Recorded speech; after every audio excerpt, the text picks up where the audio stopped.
Yo, what's up KMKers, apa kak? Yesus, dahsyat.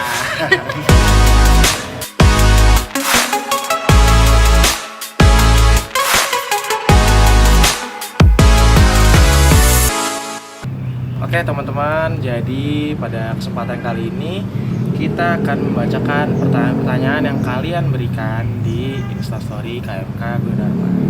Oke, kita langsung aja masuk ke pertanyaan yang pertama. Oke, ini dipilihnya secara random ya guys? Sekarang. Siapa dulu? Dulu. Mau sweet dulu? Oke, sip. Tuh, dua. Oke. Pertanyaan pertama. Apa sih proker yang bakalan kalian buat dan itu membedakan dari kepengurusan sebelum-sebelumnya? Oke, ini akan gue jawab dulu. Proker yang akan gue rencanakan untuk beda dengan kepengurusan sebelumnya, gue ada kepikiran juga atau rencana ingin mengadakan live-in, tapi itu live-innya kayak mungkin bisa dibilang live-in campur retret ya. Jadi live-innya itu nanti ada di satu desa Katolik. Jadi kita ada dapat keimanannya, dapat juga karakternya gitu. Silakan. Oke, kalau gue udah diskusi sih sebenarnya sama teman-teman gitu, kayak apa sih yang mereka pengen bikin gitu atau dititip ke gue, dan kita sepakat kita bakalan bikin reuni akbar. Jadi nanti gue bakalan kerjasama sama kakak-kakak, mungkin nanti gue akan ngumpulin ketua-ketua KMK yang terdahulu, terus kita ngobrol baiknya tuh kayak gimana sih acara reuni akbar ini, biar kita tuh biar acara ini bisa jadi wadah bagi teman-teman saling mengenal gitu antar angkatannya. Lanjut, silakan. Yang kedua. Apa sifat yang menonjol dari diri kalian? Oke, dari gue.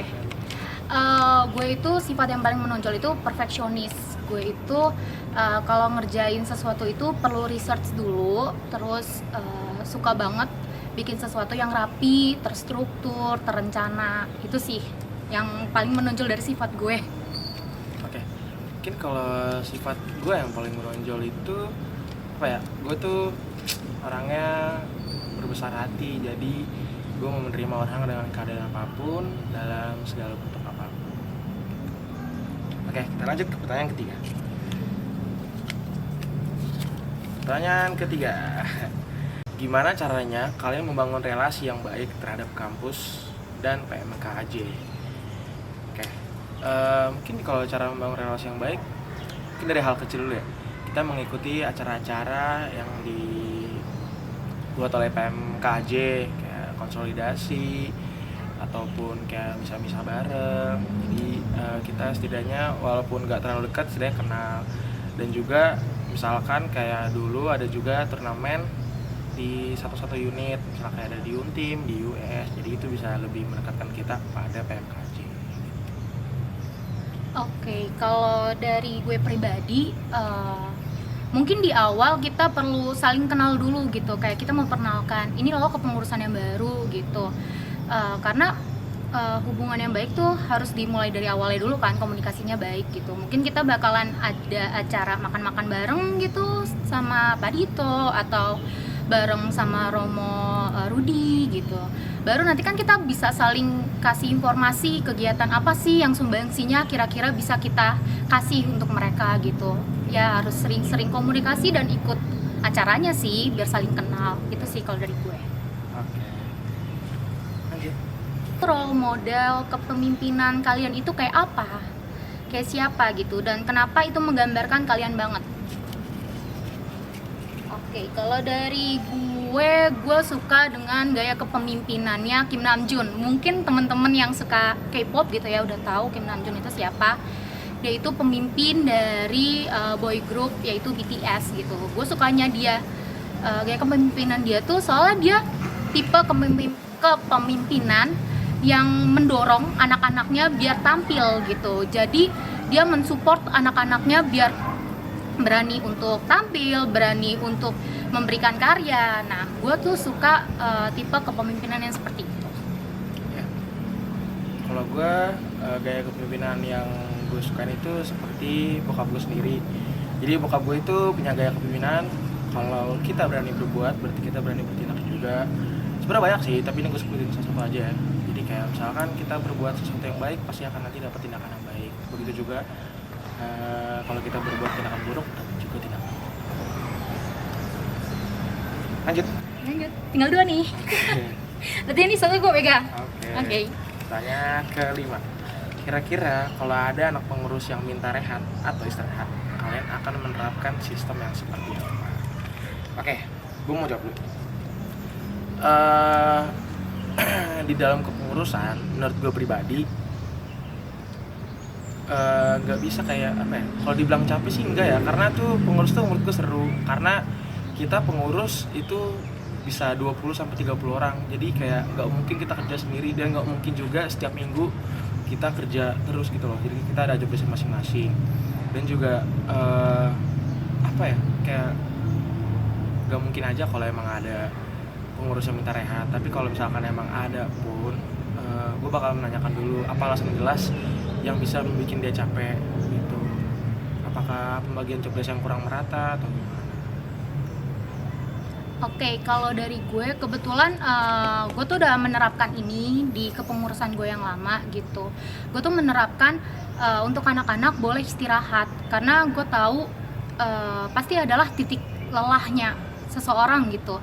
Apalagi di kepengurusan ini kan kita jatuhnya pelayanan ya gitu. Jadi memang harus dari hati. Gue tipe orang yang nggak terlalu suka sama orang yang kayak lo nggak ready untuk ada di sini gitu, tapi dipaksakan ready. Lebih baik lo istirahat dulu, recovery dulu, siapin mental lo lagi, nanti lo datang lagi ke gue. Tapi itu terlepas dari ini ya, diskusi kita berdua gitu, melihat proker-proker yang lain, tanggung jawab yang lain kan itu juga harus dilaksanakan. Itu sih, dan sejauh ini berjalan dengan efektif, dan biasanya itu gue kasih setelah mereka ngelakuin suatu project gitu, gue kasih free libur. Oke, yang terakhir, kenapa kita harus milih kamu? Apa yang membedakan kamu dengan calon yang lainnya? Oke, sebenarnya ini udah pertanyaan yang udah gue wanti-wanti banget gitu ya. Pasti kalian bakalan nanyain, kenapa sih harus milih gue daripada Oce gitu? Gue yakin Oce dan gue tuh punya tujuan yang baik untuk KMK, kita punya plus minus yang sama. Tapi kalau dibilang kenapa sih harus milih gue, kalau gue pribadi, karena gue udah merasakan 3 masa di KMK. Yang pertama itu masa pandemi, itu pas angkatan 2017 yang memimpin. Terus masa transisi ketika 2018 yang memimpin transisi, itu jadi setengah online, setengah offline. Terus sekarang di angkatan 19 itu full offline. Jadi menurut gue ini ilmu yang bakalan bermanfaat banget sih, karena kita nggak bisa nebak kan di masa depan tuh bakalan kayak gimana gitu. Itu sih kalau dari gue. Oce? Oke. Ini juga sebenarnya ini pertanyaan yang mungkin udah di spoiler, tapi ya pokoknya gue udah mikirin udah tau lah jawabannya. Jadi menurut gue kalau yang namanya ketua atau pemimpin itu setidaknya dia harus mengenali apa yang dia bawahi sekarang. Nah menurut gue sekarang gue udah mengenali kampus-kampus yang sekarang dari angkatan 21, 22, gue udah mengenal mungkin hampir semuanya, cara mereka bekerja, cara mereka menghadapi masalah. Karena kebetulan di kepengurusan tahun ini gue mengikuti semua proker, jadi ketemu banyak orang lah, puji Tuhan. Terus juga gue, alasan kedua kenapa harus memilih gue, dan apa ya, gue juga diberikan banyak sekali dukungan dan juga kepercayaan dari teman-teman KMKers karena gini. Jadi itu sebagai motivasi besar gue untuk menjadi ketua.